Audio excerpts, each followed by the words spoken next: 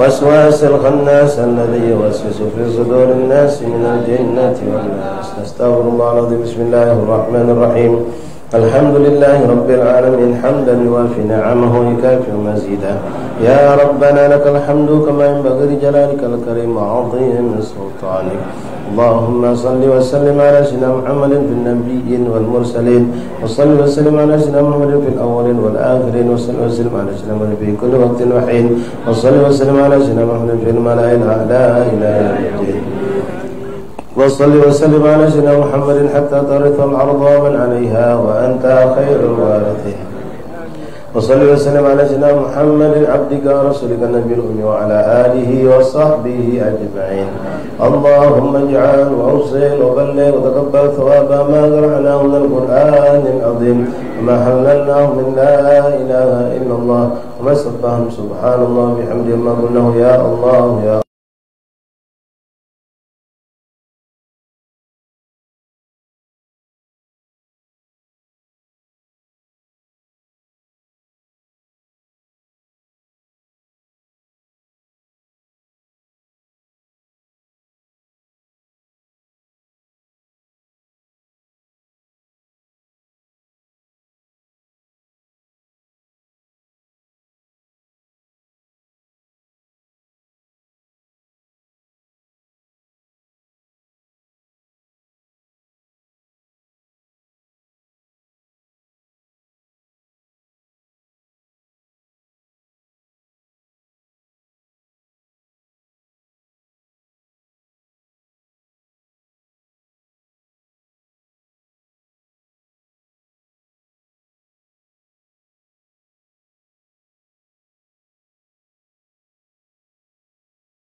صلوات ودعوات المناجات كلهم أجمعين خصوصا قرأنا كتبهم وأورادهم وأوزارهم وزماتهم صلوات ودعوات مناجاتهم في معهدنا في مجالسنا في أيامنا وأوقاتنا أجمعين ثم إلى أرواح كافة ساداتنا أولياء مكرم أهل هذه البلدة أهل Palembang Darussalam كلهم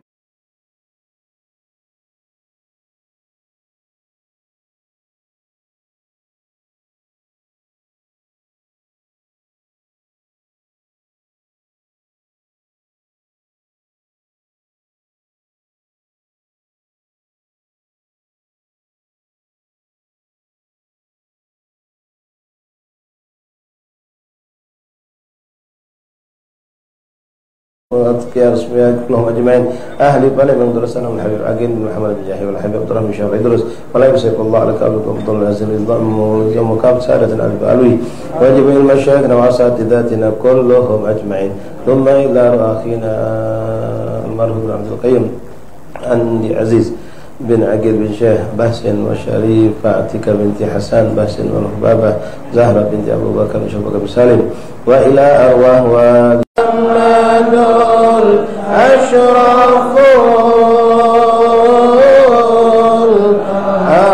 الأعراب والعجم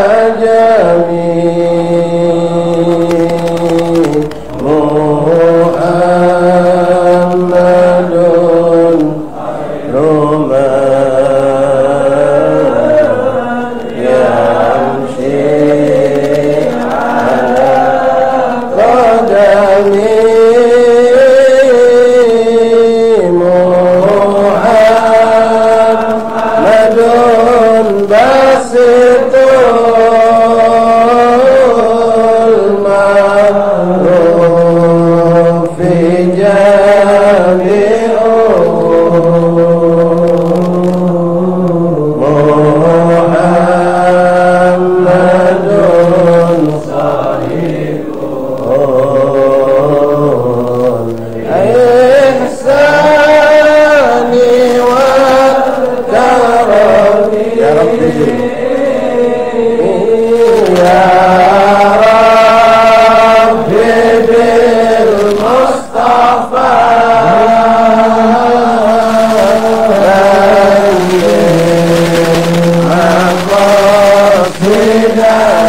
إنهم لخاطرين.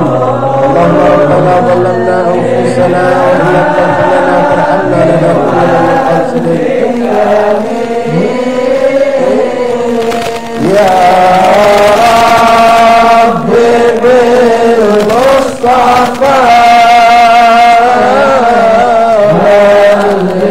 يا رب كل مقاصدنا ومقاصد والدينا ومقاصد مشاغلنا وأموالنا كل من حضر معنا ومن غفلنا من اخوان واصحابنا اذن بحاجتنا وحاجتهم يا رب واعفنا واحفظنا واسترنا واستغفرنا واغفر لنا ولغنا عسى تفرح حبيبك يا الله عسى تفرح حبيبك يا حبيبك صلى صلى وسلم عبدك لنا يا الله لا دون خيرها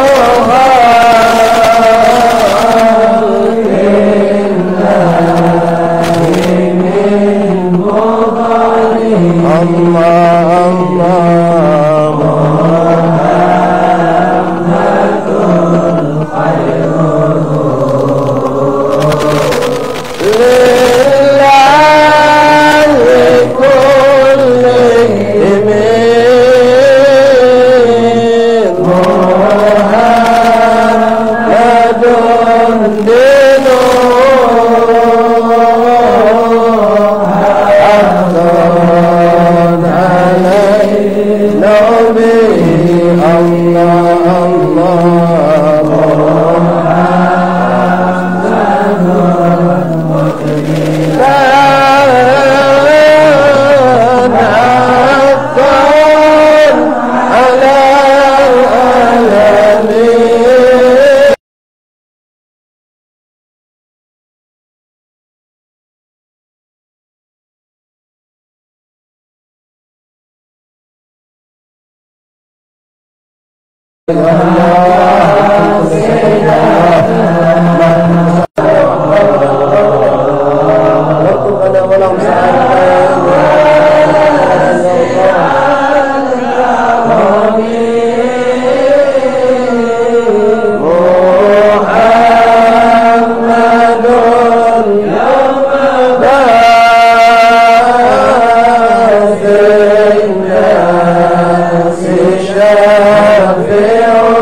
Bisa masuk. Udah rapat, jangan paksakan lagi.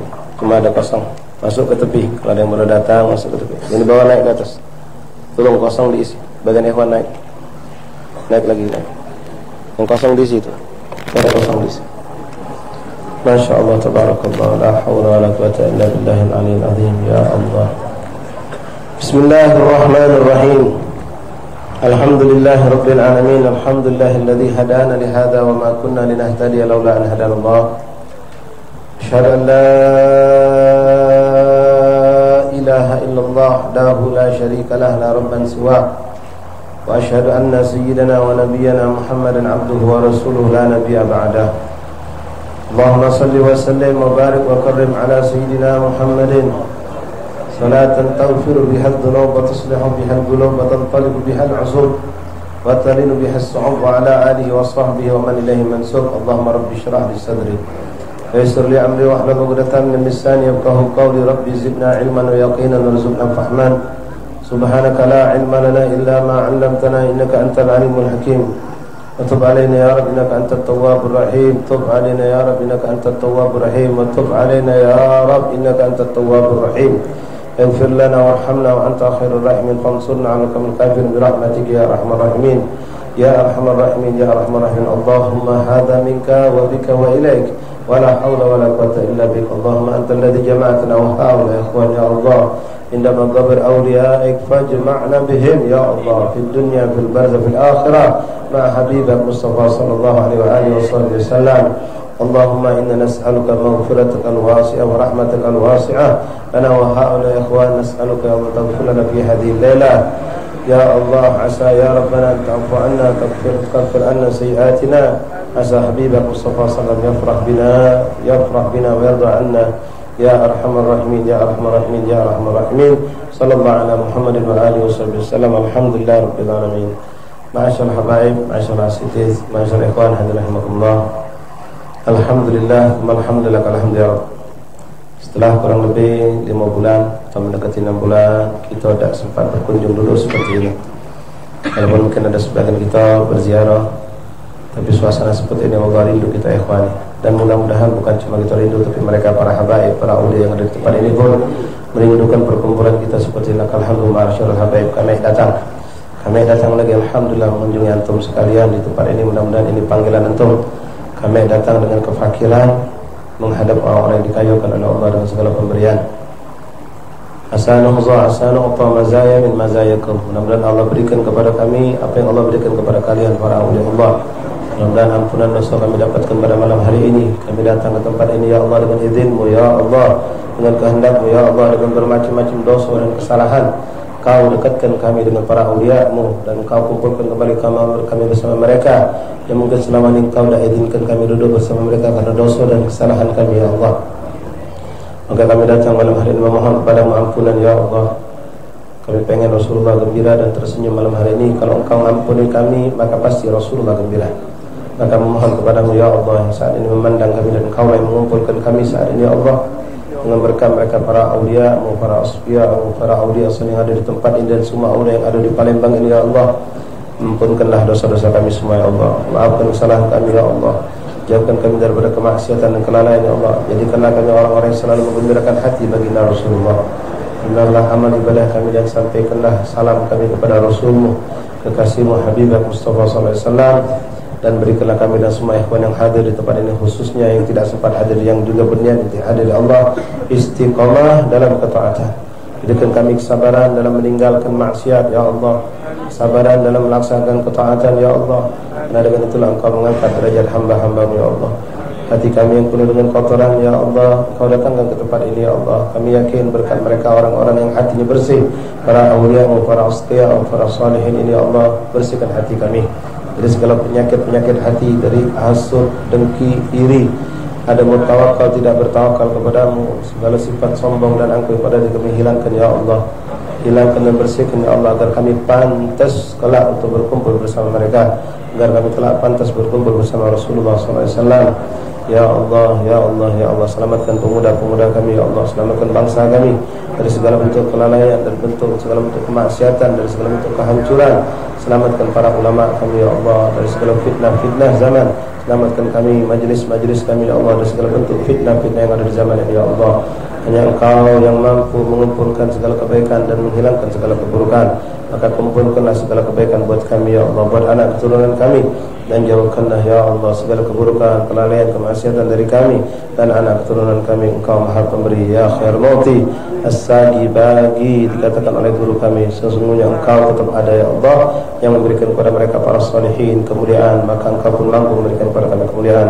Berikan untuk kami ya Allah kemuliaan di dunia dengan ketaatan, kemuliaan akhirat dengan kedekatan kepada-Mu. Amin ya Allah ya rabbal alamin. Ikhwan rahimakumullah, alhamdulillah malam ini kita dikumpulkan Allah kembali di pemakaman aulia Ambang Koci ini, dan insyaallah besok-besok kita akan kumpul lagi ziarah ke makam para aulia Allah. Yakin ke ikhwan, sebagaimana dikatakan oleh para salaf, paling kecilnya didapatkan oleh seorang yang ziarah ke makam aulia adalah ampunan dosa. Itu yang paling kecil kita dapatkan. Yang lebih dari situ insyaallah banyak kita dapatkan. Pahala Allah dapatkan, kedekatan insyaallah, nazar rahmat dari Allah. Mungkin selama ini di antara kita ada yang susah untuk dekat sama Allah, mudah-mudahan berkat didudukkan Allah. Kita pada yakin ikhwan, yang milih saya, milih antum sekalian duduk di makam aulia ini Allah. Allah yang menghendaki, boleh jadi mereka yang minta, yang memilih. Lalu kita didatangkan Allah. Antum datang dari tempat yang jauh, datang ke tempat malam ini.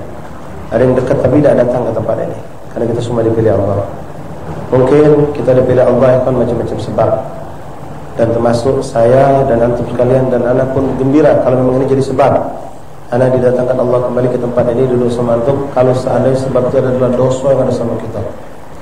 Karena dosa yang ada sama kita itu menjadi sebab kita dikumpulkan di sini untuk dibersihkan oleh Allah, untuk diampunkan oleh Allah. Mudah-mudahan dengan sebab itu bersih kita keluar dari tempat ini, tidak ada lagi dosa ya Rabbi insyaallah. Kalau kita mengandalkan ibadah ikhwan, ibadah kita sangatlah buruk, sangatlah penuh kekurangan. Tapi insyaallah berkat mereka aulia, kita ikut kepada mereka. Mereka akan membawa kita bersama-sama untuk kumpul bersama mereka sesuai apa yang dikatakan Rasulullah, al-mar'u ma'a man ahab. Seorang akan dikumpulkan bersama dengan orang yang dicintai. Mari tanamkan pada diri kita cinta aulia, cinta salihin. Ziarahi makam-makam mereka, baca sejarah kehidupan mereka, dan contohlah mereka dalam kehidupan kita sehari-hari. InsyaAllah kita akan dikumpulkan kepada mereka, bersama mereka, yang mana pasti ikhwan kumpul bersama mereka dalam perkumpulan bersama baginda Rasulullah Sallallahu Alaihi Wasallam. Ikhwan rahimakumullah, hafizakumullah, wafaqakumullah. Hari ini tadi siang kita sudah lewati hari Asyura, hari yang besar, hari yang berkah, yang mana mungkin sudah banyak kita dengar dari para asatidz guru-guru kita tentang cerita-cerita mereka para nabi-nabi dan rasul yang diangkat Allah bala-bala mereka, cobaan-cobaan mereka, azab yang Allah berikan kepada kaum-kaum yang mengganggu mereka yang terjadi di hari Asyura. Intinya mereka semua para nabi dan rasul itu adalah nabi-nabi yang paling sabar. Kebanyakan mereka yang terjadi peristiwanya kita dengar adalah nabi-nabi ulul azmi. Bisa Nabi Allah Musa, bisa Nabi Allah Ibrahim, bisa Nabi Allah Nuh, bisa Nabi Allah Isa, dan juga ada nabi-nabi yang lain seperti Nabi Ayub alaihissalam juga terangkat bala dan musibahnya beliau diangkat di hari Asyura ini. Nah, ikhwan, kita saat ini hidup butuh kesabaran. Sabar itu kata ulama ada 3. Ada sabar dalam menghadapi bala dan musibah macam kita rasakan sekarang. Ya mungkin masih sebagian ikhwan sudah agak lega bernapas, begawilah jalan lagi, tapi mungkin ada juga yang belum pacak begawi jalan. Ya kemarin ya ini sekedar berbagi cerita, antum jangan sedih. Ya, ini cobaan dari Allah, tapi yakinlah berusaha. InsyaAllah Allah berikan kepada kita. Yang merasakan ini banyak, yang merasakan musibah ini banyak. Nah, sabar terhadap musibah. Musibah itu derajat yang terendah kata ulama. Kemudian sabar yang kedua, sabar dalam beristiqomah dalam ketaatan. Ini nomor 2, tidak gampang untuk istiqomah. Tapi yakin insyaAllah kalau kita minta sama Allah lalu berusaha. Berusahanya bagaimana? Caranya banyak. Di antara kita harus mendidik diri kita sendiri. Kemudian duduklah dengan orang-orang yang istiqomah. Kalau kita duduk sama orang yang istiqomah atau orang-orang yang kita lihat mereka ingin istiqomah, maka insya Allah kita bakal istiqomah. Tapi kalau kita tidak kumpul dengan orang istiqomah, kita baru nak hijrah, lalu kita masih senang kumpul dengan rekan-rekan teman-teman kita yang mereka belum tertoleh untuk hijrah, maka kita bakal balik lagi. Jadi biar kita bisa istiqomah, maka duduklah dengan orang istiqomah. Nah, yang paling berat ikhwan rahimakumullah, sabar menghadapi maksiat. Sabar untuk tidak bermaksiat itu sangat berat. Dan orang-orang yang paling mulia adalah orang yang bisa mampu menahan dirinya dari untuk tidak bermaksiat kepada Allah. Dia sabarkan dirinya, dan ini tidak gampang. Ini berat karena maksiat selalu dibarengi dengan hawa nafsu kita. Tapi insyaAllah dengan pertolongan Allah, kita minta kepada Allah, antum niatkan ikhwan, saya berniat dan antum berniat, jadikan usaha kita untuk dekat kepada Allah ini untuk menyenangkan hati Rasulullah. Maka insya Allah akan muncul kesabaran itu. Datang malas ke majlis, datang rasa malas ke majlis, ada capek dikit, ada lesu dikit, atau adalah sebab apa membuat kita untuk tidak hadir majlis misalnya, maka balikkan langsung. Kalau aku hadir majlis, Nabi senang tak, gembira tak? Kalau aku tidak hadir majlis, Nabi senang atau tidak? Jawabannya sudah pasti kita tahu. Kalau aku ke majlis, baru keluar dari rumah, Nabi sudah senyum, Rasulullah sudah gembira. Mungkin Rasulullah nunggu di pintu-pintu majlis. Tapi kalau aku tidak hadir, mungkin Nabi nyengok aku tidak ada, beliau pasti kecewa, pasti beliau akan sedih. Lebih buruk lagi kalau kita tinggalkan majlis, kemungkinan perbuatan buruk akan kita lakukan. Dengan duduk kita di majlis ikhwan, kita pasti dilindungi Allah Subhanahu wa ta'ala. Nah, apapun sunnah Nabi juga, perbuatan-perbuatan soleh yang pengen kita lakukan, datang waktu malas, pengen ke masjid, lesu, pengen salat berjamaah, ada malasnya, pengen baca Quran, ada lesunya, balikkan lagi kepada ini kira-kira kalau aku gawikan nyenang hati Nabi ya tidak. Kalau aku tidak gawikan sedih dah Rasulullah. Mudah-mudahan dengan ini ikhwan antum akan termotivasi untuk istiqomah. Untuk istiqomah. Mudah-mudahan kita termasuk hamba yang selalu menjemurkan hati Rasulullah. Malam hari ini kami tidak berpanjang-panjang, karena mengingat juga waktu dan mungkin sebagian ikhwan yang puasa belum makan malam. Ya, jadi kita cukupkan sampai di sini ikhwan. Mudah-mudahan Allah, kalau kita cuma duduk tadi mengucapkan salam ziarah lalu bubar, sudah banyak yang kita dapat. Apalagi kita duduk di sini baca yasin, tahlil, tahmid, tasbih dan salawat kepada baginda Rasulullah. Mudah-mudahan sekali lagi ya Rabb, engkau para awliya-Mu jadi wasilah kami untuk kembali kepadamu. Engkau terimalah kami ya Allah dan segala kekurangan yang ada pada diri kami. Mudah-mudahan Allah beri istiqamah kepada kita semua. Amin ya rabbal alamin. Masyaallah ahbab rahimakumullah. Insyaallah majelis zikir jarak kita akan kita lanjutkan lagi pada malam Rabu nanti. Biasanya malam Selasa. Saya mengingat malam Selasa sebulan sekali. Sekarang sudah mulai bulan tadi ada majelis bulanan asatidz kita alumni Al Khairul Bekasi mengadakan majelis bulanan baca burdah, baca dalail sebelumnya. Maka biar tidak terjadi 2 kali libur untuk malam Selasa, kami pindahkan malam Rabu. malam Rabu ba'da Isya. Yang memang sudah punya majelis jaturi teruskan hadir majelisnya, yang memang kosong fadhol bergabung untuk ziarah di pemakaman di makam Datuk Agil Habib Agil bin Muhammad bin Umar bin Yahya di Simpang Veteran. Itu ada rumah, jadi makam beliau di rumah ya. Kalau antum dah tahu, mungkin tahu rumah Haji Alim ya, tahu butik Arafah. Nah, samping rumah Haji Alim depan butik Arafah Magam Waliullah Azim yang terkenal dengan kezuhudannya, dengan kewaraannya, dengan khulwahnya. Zaman masih hutan belantara beliau sudah tinggal di tempat itu, menyepikan diri, meninggalkan segala bentuk kenikmatan beliau untuk ibadah kepada Allah. Alhamdulillah magam beliau masih dijaga oleh anak keturunannya. Nikmati adanya magam itu, kita ziarah insyaallah taala. Lalu nanti malam Kamis menyusul lagi insyaallah kita akan ziarah di seberang Ulu. Maghrib kalau tadi kumpul di Lorong Kidul, insyaallah kalau seberang Ulu kita kumpul di Masjid Islah. Majelis di Masjid Islah Simpang Tikungan Telaga Swida ya, tak jauh dari magam Habaib dan magam Kiai Pedatuan. Ada masjid yang kemarin minggu lalu kita ada acara Tahun Baru Islam. Antum parkir motor di situlah, insyaallah aman, ada yang khidmat yang jaga. Nanti sampai Isya, habis Isya kita ziarah ke magam aulia ulama yang ada di pemakaman komplek Pesantren Ariyat. Lalu kita ziarah ke Kiai Pedatuan ya, Kiai Abdullah Zahri. Kemudian kita ziarah ke magam Habib Ahmad bin Al-Kab dan magam-magam yang ada di seberang Ulu itu. Terakhir kumpul di magam Habib Ali Basin, Habib Ahmad bin Hasan Al-Habsyi. Insyaallah kita bikin majlis seperti ini juga sebulan sekali ya, mudah-mudahan. Allah kalau yang kumpul orang tua-tua ya, Rasulullah gembira. Tapi wallah pastikan Rasul lebih gembira lagi ketika yang kumpul macam ini adalah pemuda. Kita yang muda-muda, apalagi malam ini malam Ahad, begitu banyak orang bermaksiat kepada Allah, begitu banyak orang yang lalai kepada Allah. Nangis Rasulullah. Tapi ketika Rasul lihat kumpul kita malam ini di sini, Rasulullah senyum. Jadi pelipur hati Rasulullah. Istiqamah kita mudah-mudahan insyaallah taala. Kemudian insyaallah hari Ahad depan tanggal 6 tepatnya akan diadakan haul Fakhrul Wujud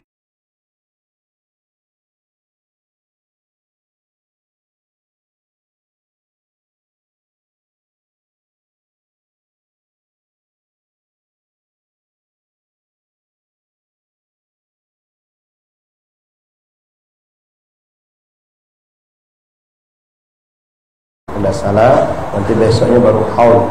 Haulnya di 10 Ilir, di 10 Ilir Jalan Ali Gadmir, Kampung Sungai Buntu. Yang mungkin kalian sudah tahu, biasa insyaallah di situ jam 9.30 sampai selesai.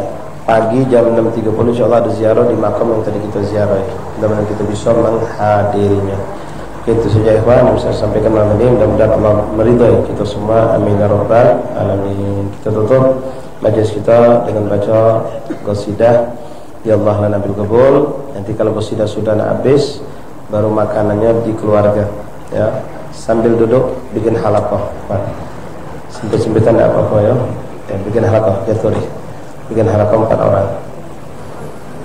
Ala ya Allah Allahu Allahu ya Allah lana bil qabul ya Rabbi salli ala